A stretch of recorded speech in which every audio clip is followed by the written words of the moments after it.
Ayat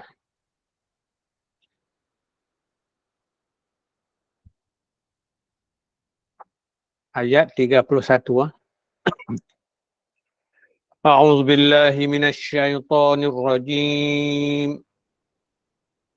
Bismillahirrahmanirrahim.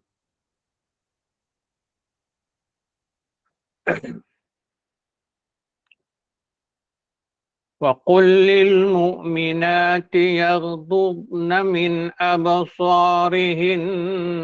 ويحفظن فروجهن ولا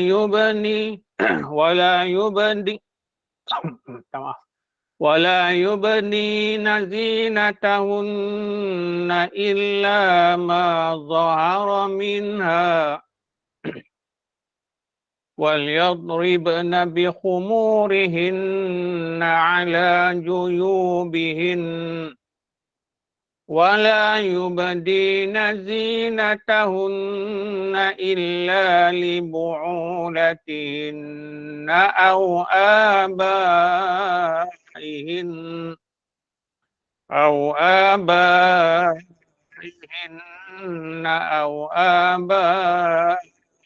بعولتهن أو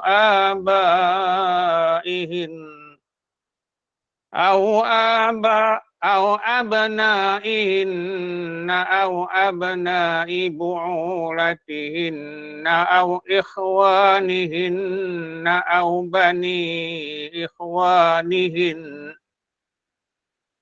أو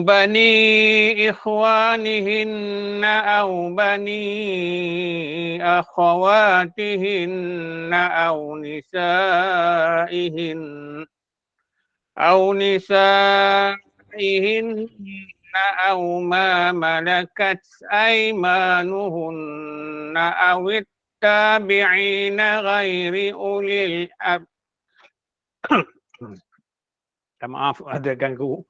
أو نسائهن أو ما ملكت أيمانهن أو ما ملكت أيمانهن أو التابعين غير أولي الإربة أو التابعين غير أولي الإربة من الرجال أو الطفل الذين لم يظهروا على عورات النساء ولا يضربن بأرجلهن ليعلم ما يخفين من زينتهن وتوبوا إلى الله جميعا أيها المؤمنون لعلكم تفلحون. Sadaqallahul Azim. Minta maaf ada kesilapan sebut, nanti kita akan betulkan balik insya-Allah. Kalau ikut ayat ni memang agak susah. Agak susah sebutan ya, satu. Yang kita nak kena hati-hatilah sebab dia banyak di hujung tu ha dan nun syaddah. Jadi kita akan betul satu-satu insya-Allah. Kalau ikut ayat ni waqul tu dan katakanlah. Waqul, katakanlah. Waqul lil mu'minat, lil mu'minat, katakanlah kepada wanita yang beriman. Tadaburnya, qul tu ialah fi'il amar. Katakanlah. Qul. Qala yaqulu qul. Qala tu ia telah berkata, yaqulu ia sedang berkata, qul tu katakanlah. Wa qul lil mu'minat, li tu bagi untuk. Kalau kita pisahkan huruf lam lam barisnya kasrah li, dan kita akan dapat kalimah al-mu'minat. Li itu bagi, untuk. Dia mudah kan? Kalau kita nak belajar lughatul Quran, mudah. Katakanlah bagi orang-orang beriman. Cuma pengalihan gaya bahasa, itu saja. Kita boleh alih bahasa mengikut kesesuaian bahasa kita, bahasa Melayu. Tapi kalau kita pergi kepada kalimah Al-Quran tu, kita akan jumpa kul, katakanlah li bagi al-mu'minat, orang-orang yang beriman.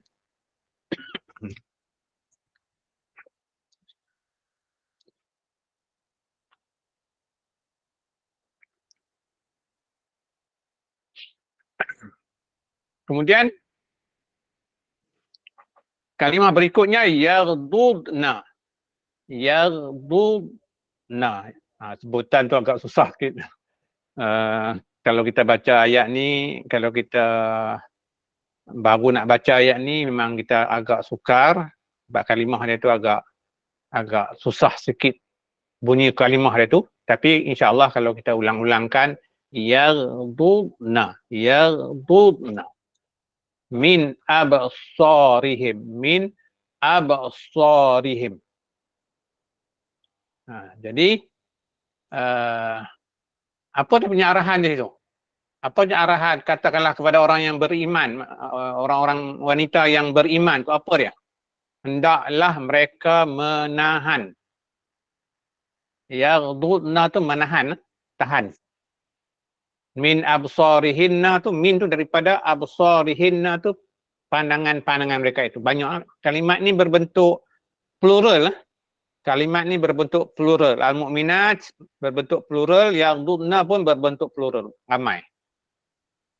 Menahan, makna yaghdudna tu maknanya menahan. Min daripada absarihinna, pandangannya. Jadi Allah perintahkan kepada kita, ayat ini diturunkan kepada Nabi SAW, tapi automatically dah perintah kepada kita. Katakanlah untuk orang-orang yang beriman, wanita-wanita yang beriman, tahanlah pemandangan mereka. Tahanlah pemandangan mereka itu. Wa yahfazna furujahunna. Yahfazna pun berbentuk plural. Peliharalah furujahunna, kemaluan mereka. Kemaluan mereka. Pelihara yahfazna tu, yang kita sebut hafiz ni, mereka yang menghafaz. Maksudnya mereka yang memelihara ayat Quran tu, mereka menghafaz supaya tidak lupa. Jadi makna yahfazna tu, mereka yang menahan. Kena sesuai dengan ayat furujahunna tu, kemaluan mereka itu. Itu. Yang pertama tadi pemandangan, yang kedua tu kemaluan mereka itu. Kemudian disebut wala yubdina zinatahunna, dan janganlah mereka itu menampakkan perhiasan mereka itu. Wala yubdina zinatahunna. Yubdina tu menampak, jangan, la tu jangan, wa dan la tu jangan, wala yubdina zinatahunna, janganlah menampakkan perhiasan mereka itu. Illa ma zahara minha, melainkan, illa maknanya melainkan, ma zahara apa yang zahir. Yang zahir. Ataupun kecuali yang zahir, yang nampak padanya, yang zahir. Nanti kita akan bincang apa dia maksud zahir di situ. Jadi makna sini illa ma zahara minha, illa melainkan ma apa zahara yang zahir minha daripadanya. Jadi katakanlah kepada wanita yang beriman, hendaklah mereka menahan pandangannya dan menahan, maksudnya memelihara kemaluannya dan janganlah mereka menampakkan perhiasannya kecuali yang nampak zahir daripadanya.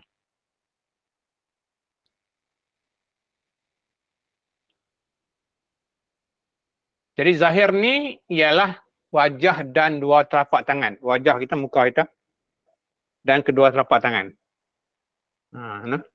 Muka dan dua telapak tangan. Itu yang zahir. Yang lain tak boleh. Okey. Kalau kita pergi ulang balik kepada waqul lil mu'minati yaghdudna min absarihinna. Katakanlah kepada wanita yang beriman, hendaklah mereka menahan pandangannya. Waqul lil mu'minati yaghdudna min absarihinna. Absar pemandangan. Basar tu melihat. Absar tu penglihatan atau pemandangan. Baik. Kalau kita pergi kepada min absarihinna. Ini adalah arahan kepada wanita juga untuk menundukkan pandangan mereka. Maknanya bukan lelaki saja mesti menundukkan dan menjaga pandangan mereka, tetapi wanita juga mesti menundukkan pandangan. Janganlah mereka salah orang lelaki saja yang sentiasa melihat wanita, haruslah sedar yang wanita juga mempunyai nafsu apabila mereka melihat lelaki. Itu maksud ayat ni. Oleh kerana itu, wanita juga tidak boleh memandang kepada lelaki yang bukan suami mereka. Sebagian besar daripada ulama berdalilkan kepada sebuah hadis. Diriwayatkan oleh Abu Daud dan Imam Tirmizi melalui hadis Az-Zuhri dari Nabhan Maula Ummu Salamah yang menceritakan kepadanya bahawa Ummu Salamah radhiyallahu anha pernah bercerita kepadanya bahawa pada satu hari beliau dan Maimunah berada di hadapan Rasulullah sallallahu alaihi wasallam. Ummu Salamah melanjutkan kisahnya, ketika kami dalam keadaan demikian tiba-tiba datanglah Ibnu Ummi Maktum. Ibnu Ummi Maktum masuk menemui Rasulullah SAW. Kejadian ini sesudah Rasulullah SAW memerintahkan kepada kami agar berhijab. Maka Rasulullah SAW bersabda, ihtajiba minhu. Berhijablah kamu berdua darinya. Bila datangnya Ibnu Ummi Maktum. Baik. Maka saya Ummu Salamah bertanya, wahai Rasulullah sallallahu alaihi wasallam,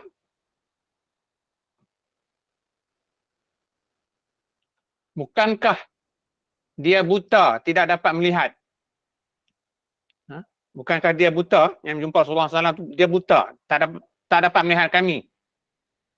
Dan tidak pula mengetahui kami. Maka Rasulullah SAW bersabda, Aw amya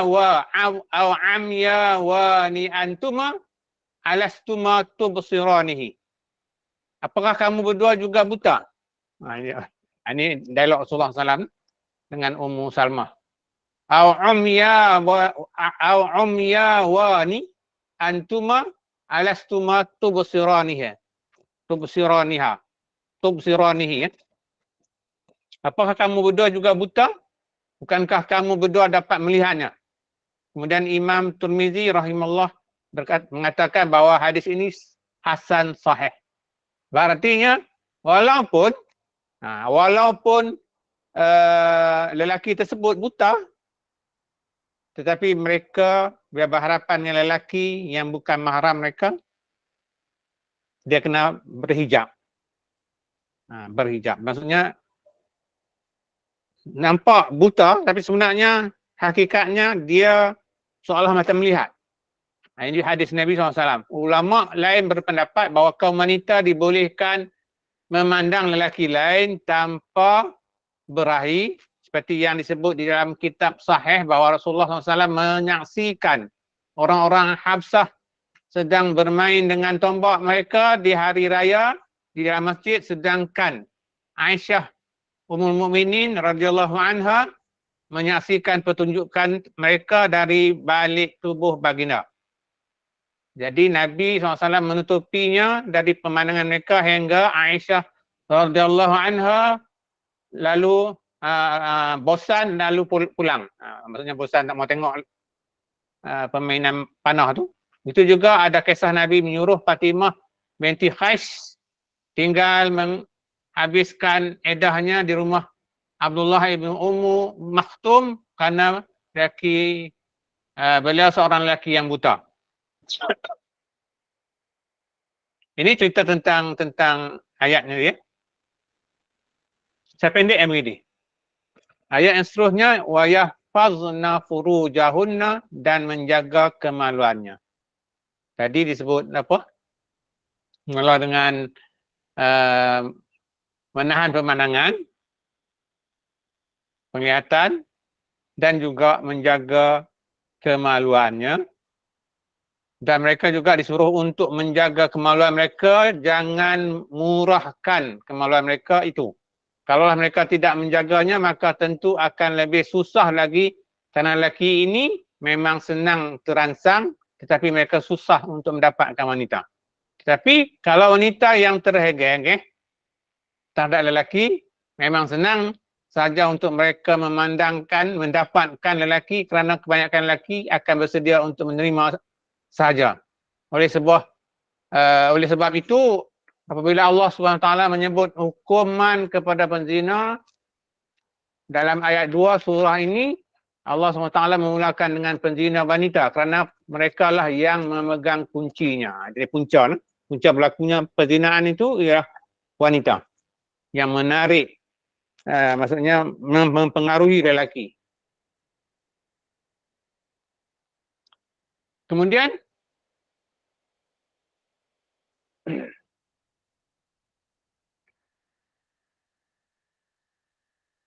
ayat wala yubdina zinatahunna dan janganlah mereka menampakkan perhiasannya. Salah satu cara untuk mengelakkan penzinaan terjadi ialah dengan menjaga penampilan kaum wanita.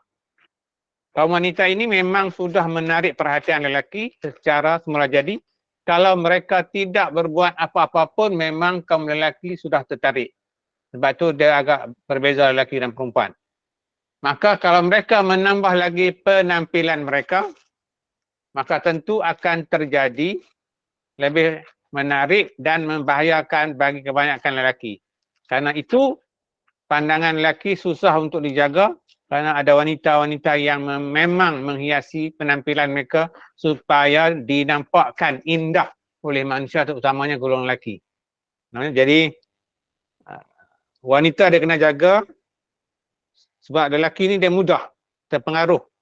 Dia berbeza dengan wanita ni, dia agak lambat, tapi lelaki cepat. Jadi oleh kerana itu dimulakan dengan wanita kena jaga penampilan mereka, perhiasan mereka. Jadi zinatahunna, kalimah perhiasan mereka ada 3 tafsiran. Tafsiran yang pertama mengatakan ia merujuk kepada tubuh badan wanita itu sendiri. Oleh kerana itu di dalam syariat, tubuh badan seorang wanita itu sendiri sudah dikira sebagai aurat. Dan kerana itu kalau tidak ada keperluan untuk mereka keluar, maka mereka harus duduk di dalam rumah saja. Ini adalah disebut di dalam surah Ahzab. Surah yang lain lah. Jadi tafsiran pertama. Tafsiran yang kedua, kalau mereka ada keperluan untuk keluar, maka hendaklah mereka menutup aurat mereka. Kalau boleh buka pun hanyalah muka dan telapak tangan sahaja. Maka yang boleh dilihat adalah pakaian yang di luar saja. Ya ayuhan nabiyyu qul li azwajika wa banatika wa nisa'il mu'minina yudnina 'alaihinna min jalabibihinna zalika adna ayyu'rafna fala yu'zaina. Ini dalam Surah Al-Ahzab ayat 59. Ya ayuhan Nabi, wahai Nabi. Qul li azwajika wa banatika wa nisa'il mu'minina yudnina 'alaihinna min jalabibihinna zalika adna an yu'rafna fala yu'zaina.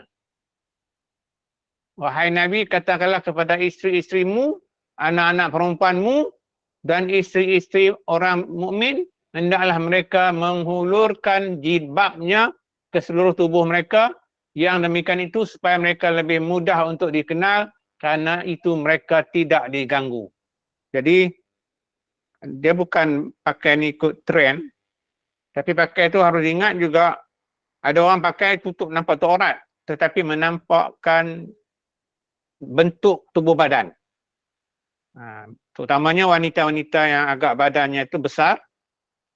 Kalau dia pakai yang ketat-ketat, dia akan nampak senari, dia nampak tubuh badan. Ini juga tidak dikatakan, tidak dinamakan seseorang itu menutup aurat. Ini dalam surah Al-Ahzab ayat 59. Boleh rujuk surah ni. Tafsiran yang ketiga. Merujuk kepada kecantikan perhiasan mereka, maksudnya mereka jangan pakai benda-benda yang boleh menarik perhatian. Jangan pakai pakaian yang ketat. Jangan pakai alat solat yang tebal. Jangan pakai perhiasan yang beling-beling.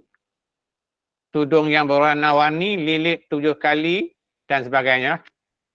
Dia lilit macam dia menarik perhatian orang. Bukan tak boleh pakai ikut fashion, tetapi jangan melampaui.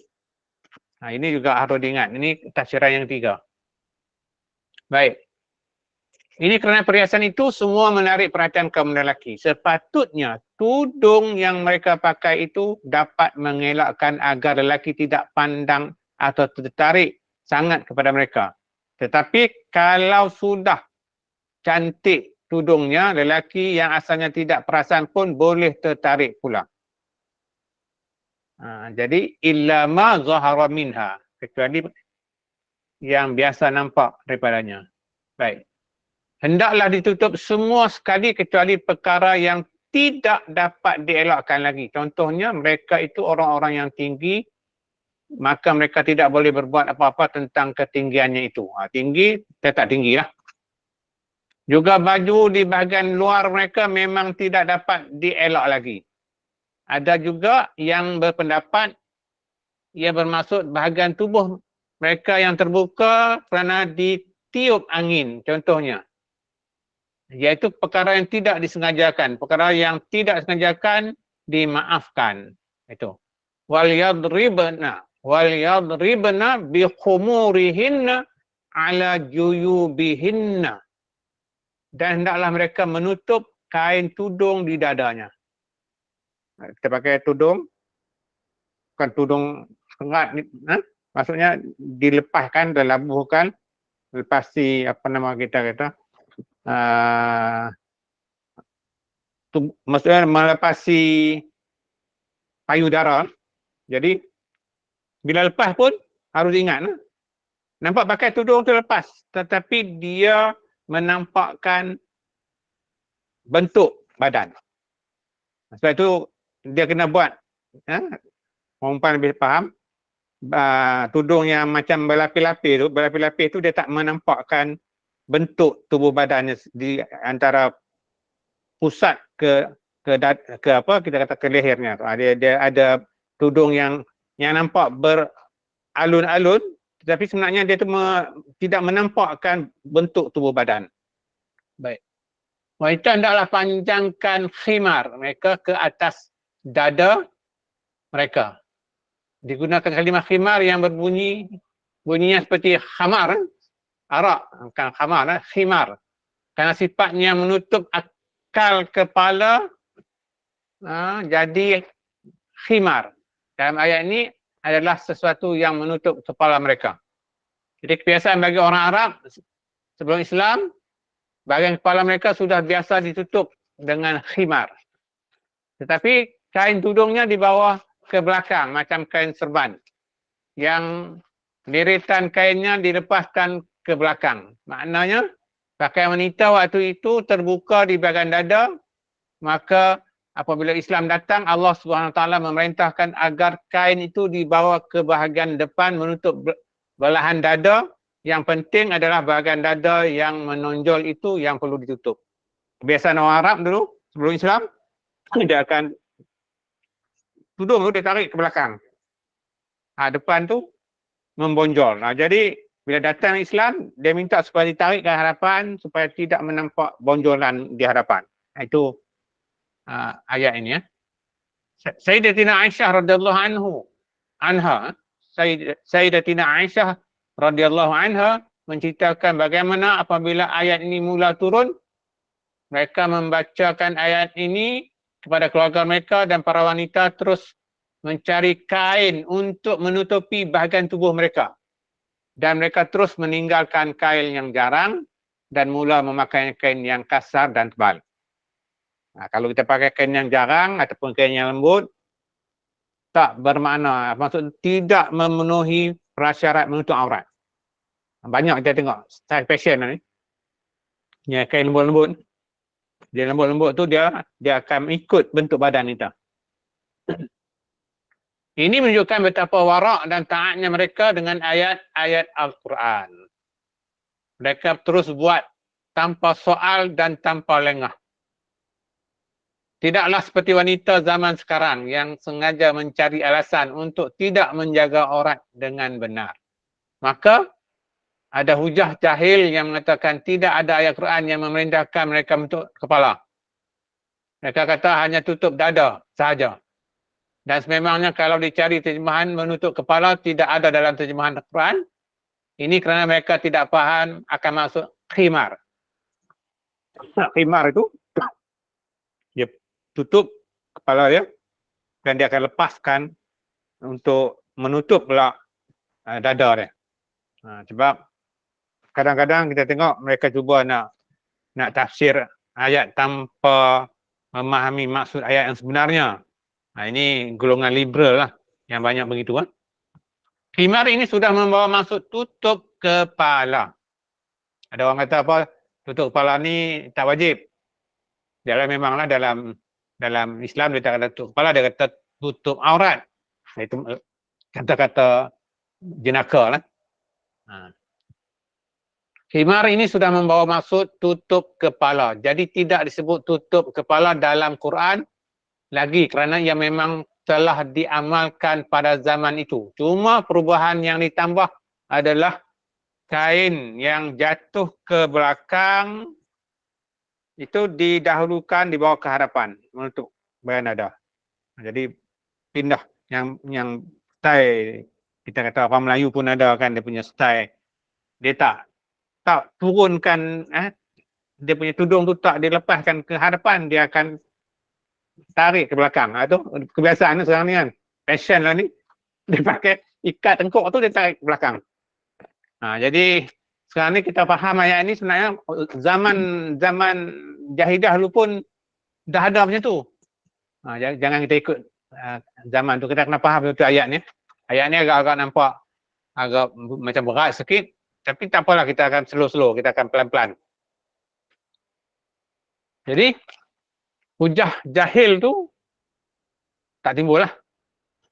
Okey, maka haruslah pandai dan memahami cara memakai kain tudung. Haruslah diajar anak-anak perempuan kita dan isteri-isteri kita supaya kain tutup kepala itu juga benar-benar menutupi dada. Memang lengkap. Jangan tingkatkan sehinggakan dada itu masih nampak lagi bentuk payudara. Kerana itu masih lagi tidak menutupi aurat. Mesti menggunakan kain yang panjang supaya dapat menutupi seluruh bahagian dada. Kain panjang kain itu tidaklah kain yang lembut dan bukan kasar sangat, tapi tidaklah terlalu lembut menyebabkan tutup tadi juga dia tidak menempati tutup aurat. Dia menimbulkan menampakkan payudara. Okey.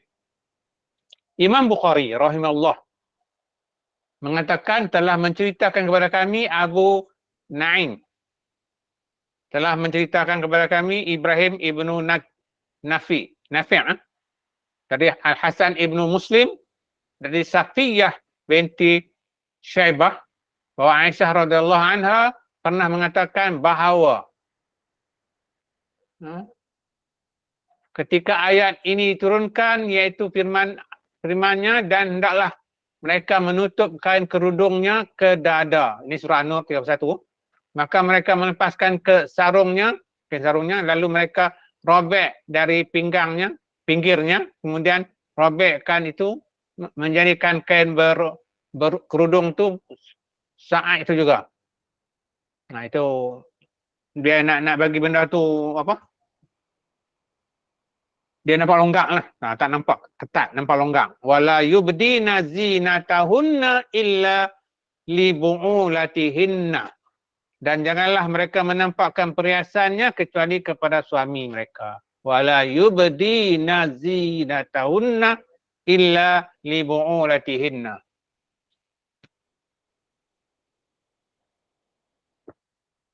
Maka seorang wanita harus menjaga penampilan mereka, tidak boleh menampakkan aurat, dan juga perhiasan mereka melainkan kepada yang dibenarkan sahaja. Maka Allah SWT memberikan senarai, dan Allah SWT memulakan dengan suami wanita itu sendiri. Dalam ayat ini disebut 12 golongan yang dibenarkan, sedangkan dalam surah Al-Ahzab hanya disebut 7 golongan sahaja. Ini adalah kerana surah An-Nur ini datang kemudian selepas surah Al-Ahzab. Maka ada penambahan dari surah yang awal turun. Kalau dengan suami, mereka berhiaslah semolek-moleknya. Pakailah mana hiasan yang disukai oleh suami. Dengan suami tidak perlu dijaga aurat, kerana wanita itu halal bagi suaminya. Semua benda boleh tengok. Jadi masalah kita hari ini, bila nak keluar, pergi kenduri ke, nak keluar jalan ke, pakai tu nampak hebat lah. Tapi di rumah bersama suami, tak pakai elok-elok. Ini pun satu masalah juga. Kita harus ingat, wanita jangan menarik perhatian lelaki lain. Jangan kita sangka yang kalau wanita itu sudah menutup auratnya, maka sudah cukup. Kerana aurat itu lebih lagi dari sekadar pakaian saja. Kalau dia menutupi aurat tubuh badannya, dia harus juga menjaga tingkah lakunya. Ini pun dia lengkap. Tingkah laku perjalanannya, lenggang-lenggok dia, itu juga berkait juga, walaupun sudah tutup aurat sempurna, tapi perjalanan dia, lenggang-lenggoknya itu juga mengambil perhatian orang, terutama lelaki. Itu juga suara dia, perbualan dia, percakapan dia juga menarik perhatian orang. Itu kena jaga semua, sebab dia lengkap. Au abaihinna, au abai bu'ulatihinna, atau ayah mereka atau suami mereka. Wanita itu boleh menampakkan perhiasannya kepada bapanya sendiri dan juga bapa mertuanya. Ini termasuklah datuk dan moyang juga. Aurat dengan mahram tidak sama dengan aurat bersama ajnabi. Dibenarkan membuka aurat kepada ahli keluarga kerana ahli keluarga menghormati sesama sendiri dan tidak akan mengambil kesempatan ke atas ahli keluarga sendiri. Dan tambah pula, susah kalau hendak dijaga aurat di dalam rumah kerana mereka tinggal di dalam rumah yang sama. Jadi Islam membenarkan. Tetapi hendaklah di dalam keadaan yang sesuai. Aurat yang dibenarkan adalah setakat rambut, tangan, wajah yang sesuai sahaja. Au abaihinna, au abai bu'ulatihinna. Atau anak-anak lelaki mereka, atau anak-anak lelaki suami mereka. Jadi, juga boleh menunjukkan perhiasan kepada anak-anak mereka dan juga anak-anak suami mereka. Itu anak tiri. Mungkin suami itu sudah mempunyai anak dengan isteri yang lain. Au ikhwanihinna, au bana ikhwanihinna, au bana akhawatihinna. Atau saudara-saudara lelaki mereka, atau putera-putera saudara lelaki mereka, atau anak-anak lelaki saudara perempuan mereka. Nah, Juga dibenarkan menunjukkan perhiasan mereka kepada adik-beradik lelaki mereka, ini termasuk kepada adik-beradik tiri mereka juga.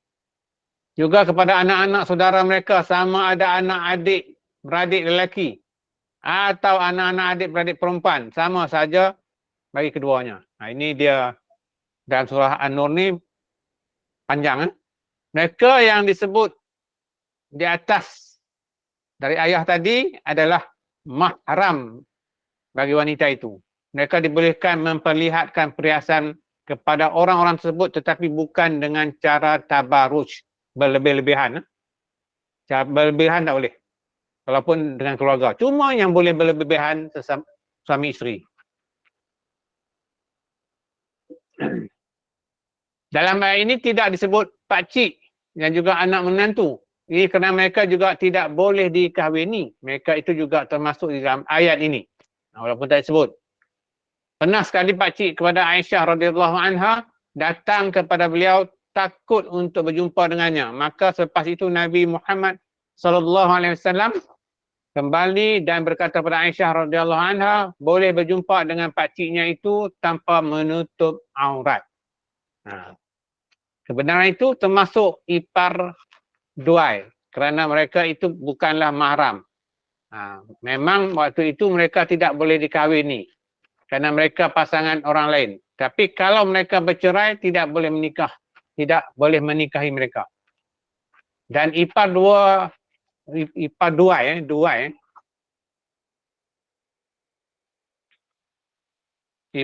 ini memang bahaya kerana mereka itu selalunya rapat dengan kita dan mereka itu dianggap sebagai keluarga. Kita biasanya selalu berkumpul bersama dalam majlis keluarga. Jadi kalau selalunya boleh melihat sesama sendiri dan kerana itu memang hendaklah dijaga sungguh-sungguh dengan mereka.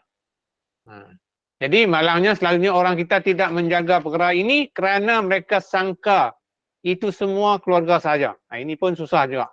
Tapi lihatlah hadis Nabi SAW di dalam kitab Sahihain ini disebut sebuah hadis dari Rasulullah SAW bersabda iyyakum wa dukhula ala nisa. Qalu ya Rasulullah afara'aital hamu qala alhamul maut. Jangan kalian masuk menemui wanita, dikatakan wahai Rasulullah SAW bagaimana pendapatmu tentang masuk menemui saudara ipar. Rasulullah SAW menjawab, masuk menemui saudara ipar artinya maut. Maksudnya ini satu larangan lah. Lihatlah bagaimana Nabi SAW sampai mengatakan mereka itu boleh dikaitkan dengan maut kerana berat sangat apa yang akan terjadi kalau kita tidak menjaga aurat dari ipar dual. Ipar dual Ingatlah yang mereka itu bukanlah mahram, dan mereka boleh juga ada keinginan kepada ipar mereka dan kita pun tahu ada banyak kisah bagaimana seorang lelaki terlajak dengan iparnya sendiri. Ini panjang cerita ayat ni panjang. Kalau nak dengar ayat ni memang panjang. Nak dibahaskannya tu. Kita baru ayat yang keberapa apa? Au nisaihinna atau wanita-wanitanya. Yakni seorang wanita boleh menampakkan perhiasan kepada wanita muslimat, bukan wanita kafir. Karena itu ayat ini menyebut wanitanya yang merujuk kepada sesama muslim. Wanita muslim dibenarkan kerana mereka tidak menceritakan keadaan kaum wanita muslimat kepada kaum lelaki mereka. Tetapi kenalah berhati-hati dengan wanita bukan muslim ini kerana takut mereka akan menceritakan tentang wanita itu kepada lelaki lain. Ini juga kena jaga juga. Walaupun bersama-sama kawan-kawan ni juga kena jangan terlalu kita sama-sama perempuan ni kita boleh pakai bebas. Itu kena jaga. Adapun wanita muslimah sesungguhnya dia sepatutnya mengetahui bahawa perbuatan menceritakan perihal wanita lain kepada lelaki adalah haram sehingga dia hendaklah menahan dirinya dari melakukan hal tersebut. Rasulullah SAW bersabda, la tubashirul mar'ah al-mar'ah tan'atuha li zawjiha ka'annahu yanzuru ilaiha. Janganlah seorang wanita menceritakan, menggambarkan keadaan wanita lain kepada suaminya hingga seakan-akan suaminya memandang ke arahnya. Ini pun juga kena hati-hati.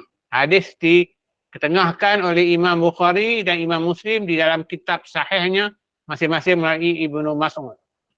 Ini pun satu hal juga, memanglah sesama muslimat kita harap dia ada amanah lah, tetapi kalau dia menceritakan hal rakannya tadi gini pada suaminya itu juga menyebabkan dia menyebarkan aib orang.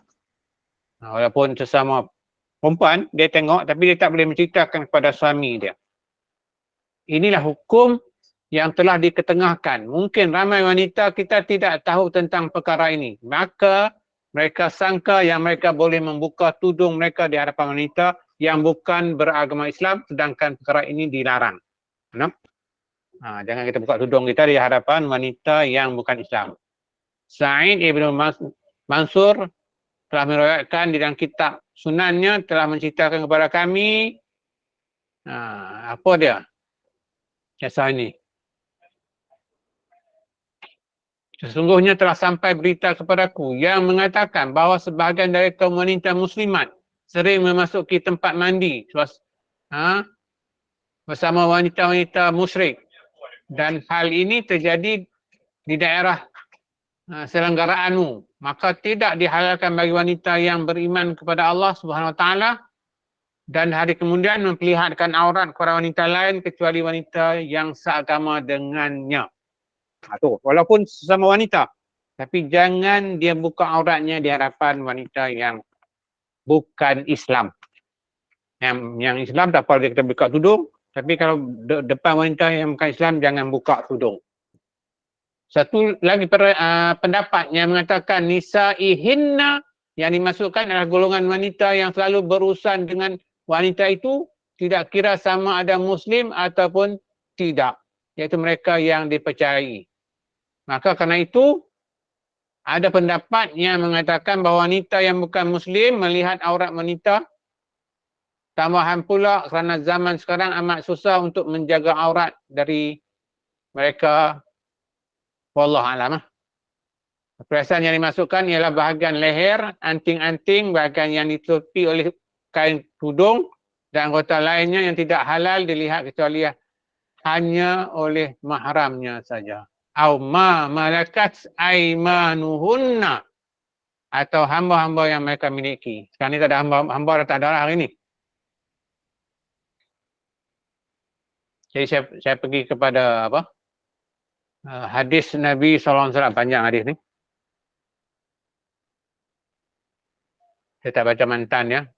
Telah menceritakan kepada kami Muhammad Ibnu Isa telah menceritakan kepada kami Abu Jami' Salim Ibnu Dinar dari Sabit bin Anas dari Anas bahawa Nabi SAW datang kepada Fatimah dengan membawa seorang hamba lelaki yang telah diberikan kepadanya. Sedangkan ketika itu Fatimah memakai pakaian yang apabila digunakan untuk menutupi kepalanya, maka bahagian kedua kakinya tidak menutupi semuanya, dan apabila digunakan untuk menutupi dua kakinya, maka bahagian kepalanya tidak ditutupi.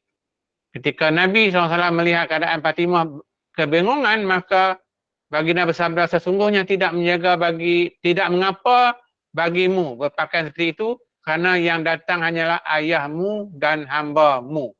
Ini cerita pasal hamba. Sekarang ni tak ada hamba dah.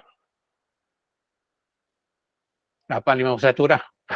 Panjang sebenarnya benda ni nak kena kita titi satu-satu. Apa yang patut kita mendapatkan dia punya tadaburnya tu. Dia kalau kita jarang bincang pasal ayat ni. Kalau kita bincang ayat ni dia macam berbelit-belit, tapi bukan berbelit, dia detail. Detail mengenai muka aurat ni kadang-kadang kita ambil dia mudah dalam mudah yang kadang-kadang kita rasa benda tu biasa-biasa lah. Dari biasa-biasa jadi kebiasaan. Jadi dalam hal menutup aurat ni ingin saya sebut sini tentang menutup aurat ni. Saya nak fokus pada menutup aurat ni. wanita yang memakai nikab, tetapi ada juga yang tidak pakai nikab. Namun apa hukum sebenarnya memakai nikab? Adakah ia wajib? Hukum aurat mengikut mazhab. Pendapat mazhab Hanafi, Maliki dan sebagian besar ulama. Bagi golongan ini, mereka berpendapat bahawa seluruh anggota tubuh wanita adalah aurat kecuali muka dan juga tapak tangan. Ini pendapat mazhab Hanafi, Maliki dan sebagian besarnya ulama. Ya. Mereka berdalil ayat daripada surah An-Nur ayat 31 yang saya baca tadi lah. Dan katakanlah kepada perempuan-perempuan yang beriman supaya menyekat pandangan mereka daripada memandang yang haram dan memelihara kehormatan mereka, dan jangan mereka memperlihatkan perhiasan tubuh mereka kecuali yang zahir daripadanya. Zahir, muka dan dua tapak tangan. Itu zahir. Jadi sebab itu ulama mazhab Hanafi, Maliki, sebagian besar ulama mengatakan aurat itu seluruh badan kecuali muka dan tapak tangan. Okey.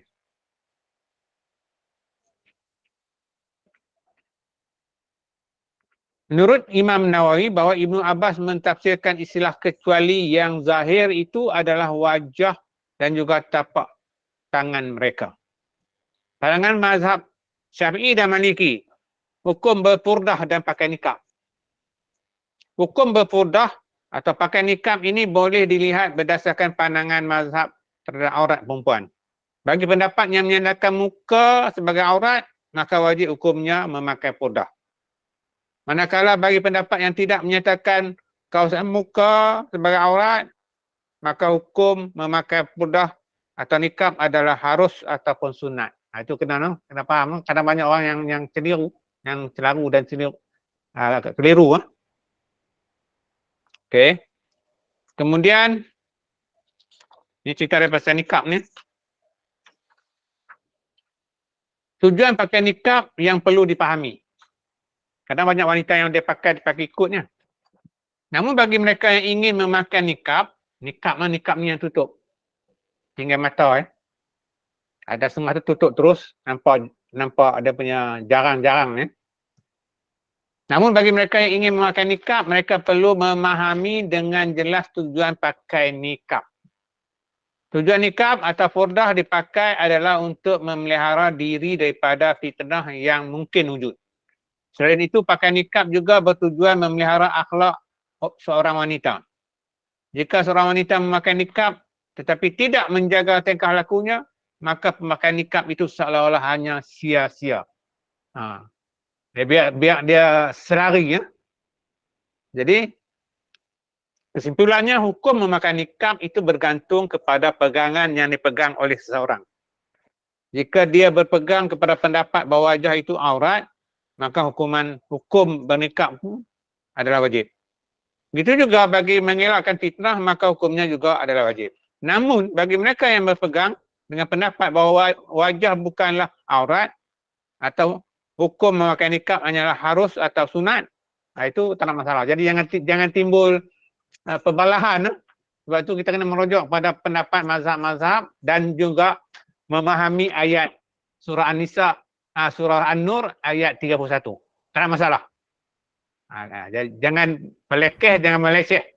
Dia pakai tu dia kena faham. Kenapa aku pakai nikab? Kerana aku nak jaga tak timbul fitnah. Mungkin wajah aku cantik sangat ke, sebabkan orang akan tengok muka aku. Itu wajib jadinya. Tapi kalau bagi dia tu tak pakai ada boleh kita zahirkan muka dan tangan, dua tangan ni seperti mana ayat surah An-Nur itu. Jadi tak masalah. Jadi ini persoalannya. Jadi bagi peringatan saya kepada wanita-wanita yang memakai nikab tu, kena pakai tu apa dia punya hukumannya, apa dia punya hujah-hujahnya, supaya tak timbul masalah nanti kalau ada yang membolehkan, maksudnya tidak mewajibkan pakai nikab, tiba-tiba kita ada pelekeh dia pula, itu dah timbul masalah lain pula. Jadi sia-sialah kita pakai nikab. Kalau kita pakai nikab tak pakai mengikut hukum ataupun tak faham hukumnya, akan jadi masalah yang besar. Jadi ayat ini agak panjang. kupasannya tu. Jadi apa kesimpulan yang saya nak buat walaupun tak baca habis ayat ini. Cuma aku ada sikit pertanyaan. Saya minta maaf bila suara saya tu agak terganggu kan. Saya nak baca Al-Quran pun kadang-kadang dia tak berjalan dengan lancar. Itulah sikit sebanyak saya punya moderator kan yang saya mau. Ada satu soalan Ustaz. Ada satu soalan daripada jemaah kita. Saya bacalah. Adakah istighfar dan juga bertaubat boleh menghapus dosa atas aurat yang tidak dijaga pada masa lalu? Dan kemudiannya bila biasa tinggal sebilik dengan non-Muslim masa belajar dulu. Maksudnya roommate kita dulu-dululah. Ya memang. Kita kan Allah SWT minta kita sentiasa bertaubat. Artinya Allah nak ampun dosa kita lah. Allah tu dia bukan macam kita manusia ni. Jadi bila Allah suruh tubu ilallahi taubatan nasuha. Banyak ayat-ayatnya Allah minta supaya kita ni banyak istighfar kepadanya, mohon keampunan kepadanya, berarti Allah nak ampun lah. Jadi kita kena banyak istighfar. Tapi kita tak boleh kata Allah kena ampun juga. Tidak, maksudnya Allah suruh kita mohon ampun, bertaubat. Allah tu kana tawwaba kan, ia amat penerima taubat. Tu kita kena, tak ada masalah. Salah yang lalu tu tak masalah. Kalau bila kita banyak bertaubat, banyak beristighfar, banyak kita minta ampun pada Allah, insya-Allah. Sebab Allah tu bukan loket macam manusia. Allah tu sifatnya kaya, dia ampun seluruh manusia pun dia tak rugi, dan dia tak ampun pun dia tak untung. Itu sifat Allah. Kita manusia ni kalau kita tak bagi, kita untung. Kalau kita bagi, kita rugi. Itu sifat manusia. Sifat Allah ni tak mengurangkan. Kalau dia bagi banyak mana yang dia bagi pun tak mengurangkan kelebihannya, dan kalau dia bagi pun, bagi tak mengurangkan, kalau tak bagi pun tidak menguntungkannya. Sifat kaya kan, sifat kaya ni dia bukan mencari keuntungan. Itu, wallahualam. Okey, baik, alhamdulillah.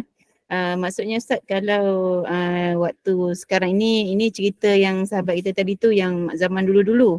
Maksudnya sekarang ini kalaulah kata kita ataupun ahli keluarga kita, anak-anak saudara kita ke yang masuk universiti kena duduk sebilik dengan non-Muslim, tetap harus kena jaga auratnya. Macam tu Ustaz. Kena jaga auratnya. Okey, baik, alhamdulillah. Kalau boleh saya buka lagi satu soalan daripada jemaah. Ada soalan lain ke? Silakan.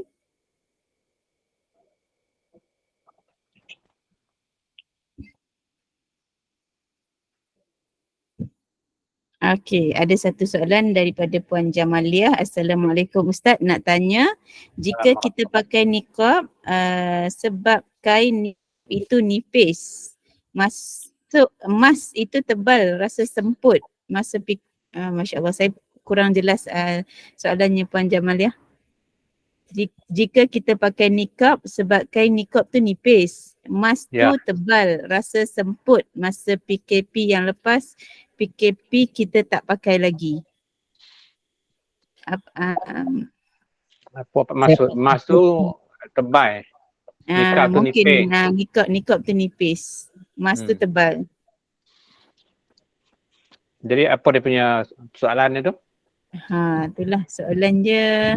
Assalamualaikum. Mungkin dia bicarakan bahawa dia ketika itu dia pakai niqab sebabnya dia kata emas itu tebal semput. Lepas tu sekarang tanpa pakai emas dipastikan dia tak pakai niqab dah. Itu maksud dia ke? Mungkin. Lepas PKP kita tak pakai lagi. Adakah salah hukumnya? Okey, macam tu. Kalau dia masih berpegang kepada pendapat mazhab dan juga memahami ayat surah An-Nur ayat 31 tu, tak ada masalah apa. Ayat 31 clear, memang very clear lah. Satu, dan untuk juga satu, yang kedua pula, ketika kita berada di Makkah Al-Mukarramah, kita buka muka kita dan semua orang boleh tengok. Tak ada masalah juga sebab ayat tu menyebut tentang aurat tu kan. Itu kecuali muka dan tangan. Itu tak ada masalah, tak timbul masalah di situ. Hukumnya memang itu clear. Cuma yang kita nak pakai nikab tadi kerana kita nak menjaga fitnah. Sebab mungkin kita cantik sangat ke, ataupun kita tak nak kontrol orang nak tengok muka kita ke. Itu terpulanglah. Atas itu tak ada masalah. Jadi kita tutup tu kerana nak menjaga fitnah. Tapi kalau di Arab ni, keluarga saya pun ada jual amai juga di Makkah. Bila mereka duduk di Makkah ni tutup. Muka tak nampak. Bila amai ke Malaysia ni, buang habis nikah-nikah tu. Dia jadi budaya kan. Itu satu hal juga orang Arab ni. Dalam suasana dia tu memang pakai nikah belaka. Bila balik mai ke Malaysia ni, tak pakai nikah. Mereka duduk sana, tengok muka pun tak kenal. Tak kenal kan. Tapi keluarga saya sana tu memang ada warga negara Saudi ya. Tapi dia jadi budaya kan. Ketampa ni ikut budaya. Sebab tu kalau kita kat Penang, kita duduk dekat kaunter, banyak orang Arab yang turun pesawat ke Pulau Pinang. Dengan naik pesawat tu mula pakai nikah, lepas turun-turun tu buang habis semua dah. Bukan kata nikahnya kan, baju yang sebenarnya jubah dia tu dalam tu pakai seluar apa? Seluar jeans. Itu budaya lah kan. Itu budaya lah. Jangan kita ikut budaya. Kalau nak pakai tu, pakai faham betul-betul kita pakai. Jangan kita pakai ikut-ikut lah. Ada satu lagi soalan mungkin daripada Puan Aisyah Saleh. Silakan. Ya. Assalamualaikum Ustaz. Tadi saya tak berapa faham tentang aurat yang patut kita boleh lihat oleh keluarga kita. Tadi Ustaz kata ada pakcik dan menantu. Boleh ke? Ya, pakcik dia, saudara dia. And then menantu bukan menantu. Itu apa nama? Ni kita panggil apa? Hamba. Bukan menantu lah. Bukan hamba. Hamba. Sebab Ustaz kata tadi ada 12. Kan? Ada 12. Tapi Ustaz kata termasuk pakcik pun boleh. Boleh. Walaupun tak disebut situ. Tak disebut. Sebab dia dalam jalur nasab tu kan. Cuma tak disebut satu-satu sampai ke hujung. Tapi mereka tu masih juga. Kita kata masih lagi kita kata jalur tu dia tak putus dia punya hukum nasab tadi. Kita Ipar duai? Ya. Ipar duai? Ipar duai. Ipar ni masalah lah. Ipar dia tak masuk dalam kategori tu. Kategori inilah. Ipar. Ipar pun tak masuk lah ya? Tak masuk ipar tu hanya kerana pernikahannya maka timbulnya ipar. So ipar duai pun tak termasuk, menantu pun tidak termasuk ya? Tak masuk. Tapi menantu kepada bapa, kita kata ayah, mak tu, pak mentua, mak mentua itu dah jadi kira kata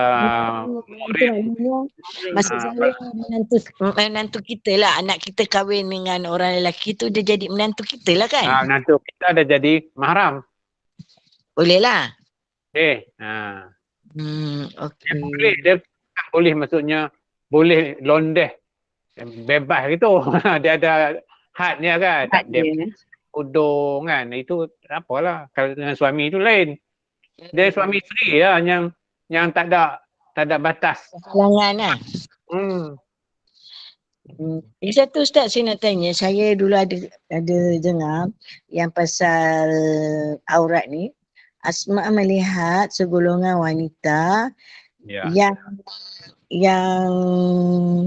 ke ladang tidak memakai kain dalam dan memakai gelang kaki. Betul ke? Cerita tu apa dia punya ni, dia punya apa? Sebab tu apa? Asma ni dia dapat melihat orang perempuan segolongan wanita yang tidak memakai kain dalam dan juga memakai gelang kaki. Sebab the end of the ayat sini jangan kita menghentak kan? Ya. Maksudnya kita Entak tu pasal macam nak menarik perhatian lah. Mereka sembunyikan. Betul ke, Ustaz? Jadi memang gelang kaki itu juga perhiasan. Tapi dia tak boleh bagi bunyi loceng kan. Orang dulu, orang Arab ke orang Melayu dulu pun dia ada loceng pula, bunyi cungcing-cungcing, itu juga menarik perhatian, itu juga tak boleh. Tak boleh. Jadi dilarang lah. Maksudnya kita patut sembunyikan lah. Jadi baiklah jangan letak loceng di gelang kaki, right? Letak loceng tu kering-kering. Orang kita boleh pakai lah. pakai boleh, tak masalah. Tapi kalau dia bunyi menarik perhatian orang, jadi masalah pula. Yalah, of course lah. Dia perhiasan wanita. Okey, terima kasih Ustaz. Okey. Alhamdulillah. Saya rasa itu soalan yang terakhir kot. Kita dah 9-8 minit dah. Ya, cuma ayat ni saya minta maaf lah sebab ayat ni panjang. Dia nak kena perinci balik lah. Betul Ustaz. Kalau nak pergi go through sampai habis ayat ni memang sejam lagi pun tak habis lagi. Betul. Kita kena sambung pada hari yang lain. Kita fokus betul sebab itu sikit yang saya sentuh kan. Dia sentuh sikitnya. Sentuh sikit tu jadi tak habis lah. Tapi cuma kita dah buat satu conclusion lah. Conclusion tadi tentang bentuk aurat yang macam mana. Lepas tu perbezaan hukum pakai nikab ataupun tak pakai nikab. Dah ada hukum dari situ. Jadi siapa nak pakai, pakailah.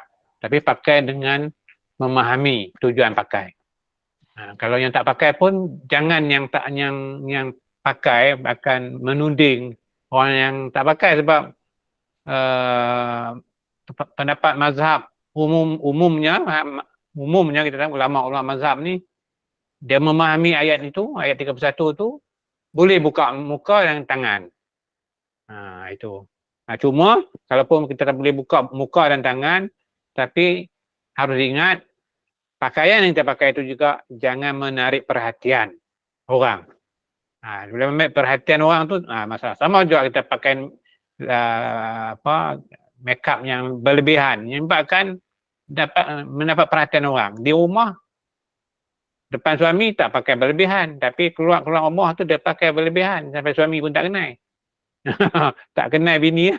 Ini pun satu aurat. Jadi sebab kita kadang-kadang kita ikut ataupun kita faham yang kita fahaman yang tak mendalam lah dalam faham untuk aurat ni. Memang kena faham betul-betul lah sebab kita selalu ikut trending. Ini juga. Jadi setakat itu wallahualam. Baik, Alhamdulillah. Terima kasih Ustaz. Jazakumullahu khair di atas penjelasan yang sangat-sangat berguna untuk kita sebagai orang perempuan. InsyaAllah semoga kita semua dapat manfaat daripada apa yang telah Al-Fadhil Ustaz sampaikan. Dan jangan lupa untuk kita sama-sama sebar-sebarkan kepada anak-anak saudara mara kita yang perempuan. Semoga sama-sama kita dapat ibrah daripada apa yang telah Ustaz sampaikan, insyaAllah. Baik, terima kasih juga kepada seluruh jemaah halaqah maya kita yang hadir pada malam ini. Saya sekali lagi mengucapkan terima kasih kepada Al-Fadhil Ustaz dan mohon maaf sekiranya ada tersalah kata Ustaz, terlanjur bicara yang baik daripada Allah, yang lemah itu daripada kelemahan diri saya sendiri. Saya serahkan kembali majlis kita kepada Al-Fadhil Ustaz untuk sama-sama kita tangguhkan dengan tasbih kafarah dan juga suratul Asr. Silakan. Subhanakallahumma bihamdika asyhadu an la ilaha illa anta astaghfiruka wa atubu ilaik. A'udzubillahi minasyaitonir rajim. Bismillahirrahmanirrahim. Wal 'asr innal insana lafi khusr ila allazina amanu wa 'amilus solihat wa tawasaw bil haqq wa tawasaw bis sabr. Wallahu a'lam. Assalamualaikum.